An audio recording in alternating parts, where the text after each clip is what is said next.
চোরের মায়ের বড় গলা। বুঝলেন মশাই? মানে যে নিজে সারা জীবন অন্যের ঘাড়ের উপর নিঃশ্বাস ফেলেছে, অন্যের জমি জবরদখল করার ধান্দায় থেকেছে, সে এখন এসে আপনাকে আমাকে নীতির পাঠ দিচ্ছে, ইতিহাসের জ্ঞান দিচ্ছে। ভাবা যায়? আজ সকাল থেকে চায়ের কাপে চুমুক দিতে দিতে হয়তো আপনি দেশের ভোটের খবর, ফ্রি রেশন বা রাজনৈতিক তরজা নিয়ে নিজের মতো করে ভাবছেন, কিন্তু এর মধ্যেই বিশ্ব রাজনীতির দাবার বোর্ডে এমন একটা চাল চালা হয়ে গেছে যার ফলে চীনের গলার কাঁটা এখন আর শুধু আটকে নেই, রীতিমতো রক্ত ঝরাচ্ছে। খবরটা কি? চীনের সরকারি মুখপত্র গ্লোবাল টাইমস হঠাৎ করে একটা আর্টিকেল ছেপেছে, আর সেখানে চীনের বড় বড় ভূরাজনৈতিক এক্সপার্টরা রীতিমতো ভারত সরকারকে জ্ঞান দিচ্ছে। ভারত যেন ইতিহাস ভুলে না যায়, মানে ভারত যেন জাপানের সাথে বেশি মাখামাখি না করে, কারণ জাপান নাকি বড্ড ভয়ঙ্কর। দেখুন, বিষয়টা একটু গোড়া থেকে বুঝতে হবে। দ্বিতীয় বিশ্বযুদ্ধের পর থেকে জাপান একটা জিনিস অক্ষরে অক্ষরে মেনে চলত। তাদের সংবিধান ছিল সম্পূর্ণ প্যাসিফিস্ট বা শান্তিকামী। তারা ঠিক করে নিয়েছিল তারা অন্য কোনো দেশকে লিথাল ওয়েপন বা মারণাস্ত্র বেচবে না। রাডার বা কমিউনিকেশন সিস্টেমের মতো নন লিথাল জিনিস তারা দিত, যেমন ধরুন ভারতের নেভিকে দেওয়া ইউনিকর্ন সিস্টেম। কিন্তু এবার জাপান তাদের সেই পুরনো শান্তিকামী খোলস ছেড়ে পুরোপুরি বেরিয়ে এসেছে। তারা বলছে, আমরা এবার ফাইটার জেট, মিসাইল, বোমার মতো মারণাস্ত্র বন্ধু দেশগুলোকে বেচবো। আর ভারত বলছে, দারুণ ব্যাপার, আমরা তো ঠিক এটাই চাইছিলাম। এবার আপনি প্রশ্ন করতে পারেন, ভারতের এত আনন্দ কিসের? ভারতের তো আমেরিকা আছে, রাশিয়া আছে, ফ্রান্স আছে, জাপান নিয়ে এত লাফালাফি করার কি হলো? দেখুন মশাই, আমেরিকার কথা যদি বলি, ডোনাল্ড ট্রাম্প ক্ষমতায় আসার পর থেকে আমেরিকা যে কতটা আনপ্রেডিক্টেবল বা খামখেয়ালি হয়ে গেছে সেটা আর বলার অপেক্ষা রাখে না। আজ যদি আমেরিকার সাথে কোনো ডিল হয়, কাল হয়তো ট্রাম্প সাহেব টুইট করে বসলেন, না না, ভারতকে আমরা F-35 বা বড় কোনো ডিফেন্স সিস্টেম দেব না। মানে আমেরিকাকে এখন আর 100% চোখ বুজে বিশ্বাস করার কোনো জায়গাই নেই। যেখানে জাপান হচ্ছে এমন একটা বন্ধু যে হঠাৎ করে ভোল পাল্টাবে না বা আপনার পিঠে ছুরি মারবে না। আর জাপানের প্রযুক্তি মশাই, ওরা সম্প্রতি নেভির জন্য এমন একটা রেলগান বানিয়েছে যা দেখে খোদ আমেরিকারও চোখ কপালে উঠে গেছে।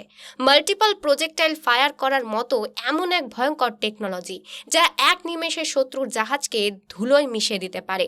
সেটা চীনের জাহাজেও আপনি দূরবীন দিয়ে খুঁজলেও দেখতে পাবেন না। আগামী 5 থেকে 10 বছরে জাপান এমন সব ভবিষ্যতের অস্ত্র বাজারে আনবে যা পুরো হিসেব উল্টে দেবে। কিন্তু এবার একটা অবধারিত প্রশ্ন তোলাই যায়, ভারতের নিজের ডিফেন্স বাজেটের কি হলো? আমরা কি সারা জীবন অন্যের ভরসাতেই থাকব?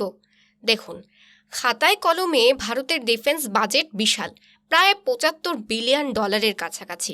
কিন্তু একটু গভীরে গিয়ে হিসেব করলেই দেখা যায় ওই টাকার একটা বিরাট অংশ চলে যায় আমাদের সেনাকর্মীদের বেতন আর পেনশনে, যেটা দেওয়াটা অবশ্যই আমাদের কর্তব্য, এ নিয়ে কোনো দ্বিমত নেই।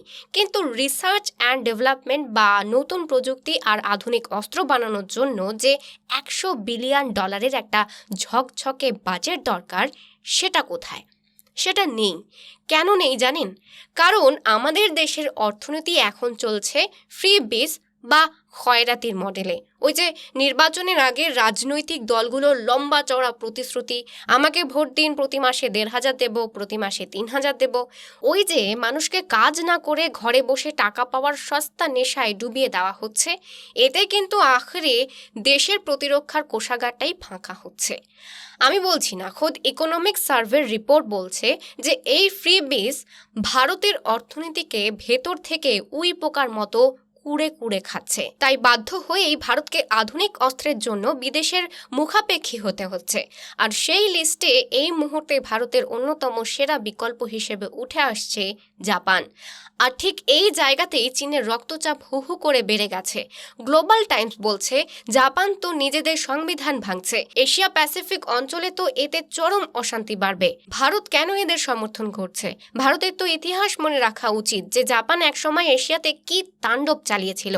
মানে চীনের বক্তব্য শুনে মনে হচ্ছে যেন তারা ওই অঞ্চলে শান্তির পায়রা ওড়াচ্ছে, নিজে গালওয়ানে ঢুকে ভারতের বর্ডারে ঝামেলা করবে, বিনা প্ররোচনায় জাপানের দ্বীপের কাছে যুদ্ধজাহাজ পাঠাবে, আর দোষ সব জাপানের। চীনের ভেতরে জাপানের প্রতি কিরকম ঘৃণা ঢোকানো হচ্ছে জানেন? চীনের সোশ্যাল মিডিয়া দেখলে আপনি চমকে যাবেন। সেখানে ছোট ছোট বাচ্চাদের রীতিমতো মগজ ধোলাই করা হচ্ছে। স্কুলের বাচ্চারা ওয়ার্ল্ড ম্যাপে জাপানের ম্যাপ দেখলেই সেখানে ঘুষি মারছে, উন্মত্তের মতো চেয়ার ছুঁড়ে মারছে। ভাবা যায়? এমনকি চীনের রাস্তায় একটা 10 বছরের জাপানি বাচ্চাকে কুপিয়ে মারা হয়েছে, শুধু সে জাপানি বলে। চীনের সরকার আসলে তাদের নিজেদের সব ব্যর্থতা ঢাকার জন্য জাপানকে একটা বলির পাঁঠা বানিয়ে রেখেছে। দেশের ভেতরের কোনো সমস্যা হলেই মানুষের নজর ঘোরাতে কমিউনিস্ট পার্টি বলে দেয়, যাই হোক না কেন সব দোষ জাপানের, রাগ গিয়ে ওদের ওপর ঝাড়ো। তাহলে পুরো বিষয়টা শেষমেশ কি দাঁড়াচ্ছে?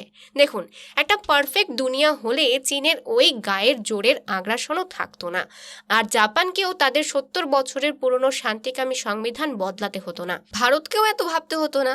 কিন্তু এখন যা পরিস্থিতি, তাতে ভারত আর জাপানের এই ডিফেন্স পার্টনারশিপ আগামী 10 বছরে ভারতের বিদেশ নীতির এবং প্রতিরক্ষার ক্ষেত্রে সবচেয়ে বড় গুরুত্বপূর্ণ অধ্যায় হতে চলেছে।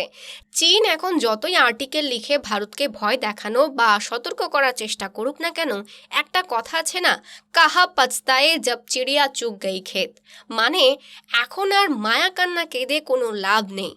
দাবার বোর্ড সাজানো হয়ে গেছে। ভারত জাপান জোট চীনের ঘাড়ে নিঃশ্বাস ফেলতে শুরু করে দিয়েছে। রাজনীতিতে অসম্ভব বলে কিছু নেই, কিন্তু যেটা চোখের সামনে ঘটছে সেটাকে অস্বীকার করলে আপনি নিজেকেই নিজে টুপি পরাবেন। কে কার সাথে জোট বাঁধছে আর কার ঘুম উঠছে তার সব খবর কিন্তু সময়ের সাথেই স্পষ্ট হয়ে যাবে। আজকের পর্ব এখানেই শেষ করছি। বিশ্ব রাজনীতির এই সমীকরণ নিয়ে আপনাদের কি মতামত তা অবশ্যই কমেন্ট করে জানাবেন। চ্যানেলে নতুন হলে অবশ্যই চ্যানেলটিকে সাবস্ক্রাইব করে রাখবেন। পরের দিন দেখা হবে অন্য একটি বিষয় নিয়ে। ততক্ষণে ভালো থাকবেন, সুস্থ থাকবেন। ধন্যবাদ।